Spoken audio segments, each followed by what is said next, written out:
I am a great admirer of the Scots. I am quite friendly with the Welsh, especially one of them. I must confess to some sentiment about old Ireland, in spite of the ugly mask she tries to wear. But this is not their night. On this one night in the whole year, we are allowed to use a forgotten, almost a forbidden word. We are allowed to mention the name of our own country, to speak of ourselves as Englishmen, and we may even raise the slogan, St. George for Merry England. We must be careful, however. You see these microphones? They have been placed on our tables by the British Broadcasting Corporation. Think of the risk these eminent men are running. We can almost see them in our mind's eye, gathered together in that very expensive building with the questionable statues on its front. We can picture Sir John Reith, with the perspiration mantling on his lofty brow, with his hand on the control switch, wondering, as I utter every word, whether it will not be his duty to protect his innocent subscribers from some irreverent thing I might say about Mr. Gandhi, or about the Bolsheviks, or even about our peripatetic Prime Minister. But let me reassure him, I have much more serious topics to discuss. I have to speak to you about St. George and the Dragon. I've been wondering what would happen if that legend were repeated under modern conditions. St. George would arrive in Cappadocia, accompanied not by a horse, but by a secretariat. He would be armed, not with a lance, but with several flexible formulas. He would, of course, be welcomed by the local branch of the League of Nations Union. He would propose a conference with the Dragon, a round-table conference, no doubt. That would be more convenient for the Dragon's tail. He would make a trade agreement with the Dragon. He would lend the Dragon a lot of money for the Cappadocian taxpayers. The maiden's release would be referred to Geneva, the Dragon reserving all his rights meanwhile. Finally, St. George would be photographed with the Dragon. Inset the maiden. There are a few things I will venture to mention about England. They are spoken in no invidious sense. Here it would hardly occur to anyone that the banks would close their doors against their depositors. Here no one questions the fairness of the courts of law and justice. Here no one thinks of persecuting a man on account of his religion or his race. Here everyone, except the criminals, looks on the policeman as the friend and servant of the public. Here we provide for poverty and misfortune with more compassion, in spite of all our burdens, than any other country.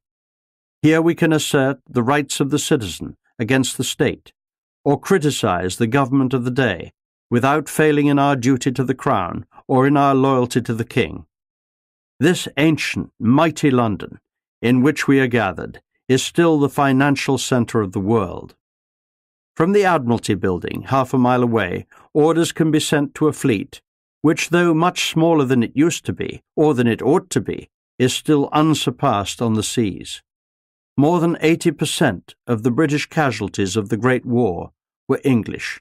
More than 80% of the taxation is paid by the English taxpayers. We are entitled to mention these facts, and to draw authority and courage from them. Historians have noticed, all down the centuries, one peculiarity of the English people, which has cost them dear. We have always thrown away, after a victory, the greater part of the advantages we had gained in the struggle.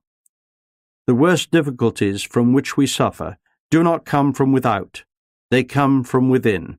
They do not come from the cottages of the wage earners. They come from a peculiar type of brainy people, always found in our country, who, if they add something to its culture, take much from its strength.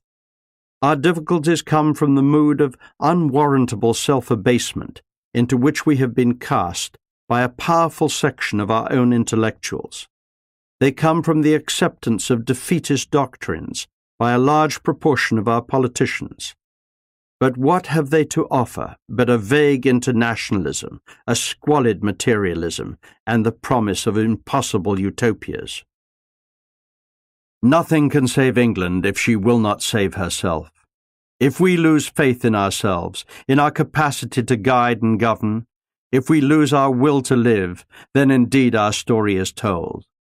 If, while on all sides foreign nations are every day asserting a more aggressive and militant nationalism by arms and trade, we remain paralyzed by our own theoretical doctrines, or plunged into the stupor of after-war exhaustion, then indeed all that the croakers predict will come true, and our ruin will be swift and final.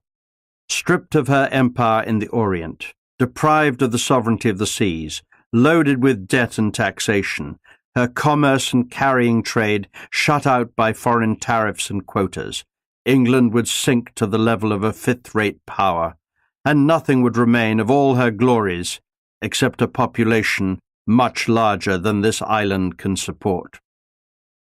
Why should we break up the solid structure of British power, founded upon so much health, kindliness, and freedom, for dreams which may some day come true, but are now only dreams, and some of them nightmares?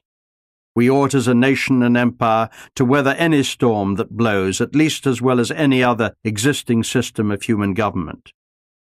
We are at once more experienced and more truly united than any people in the world. It may well be that the most glorious chapters of our history are yet to be written. Indeed, the very problems and dangers that encompass us and our country ought to make English men and women of this generation glad to be here at such a time. We ought to rejoice at the responsibilities with which destiny has honored us, and be proud that we are the guardians of our country in an age when her life is at stake.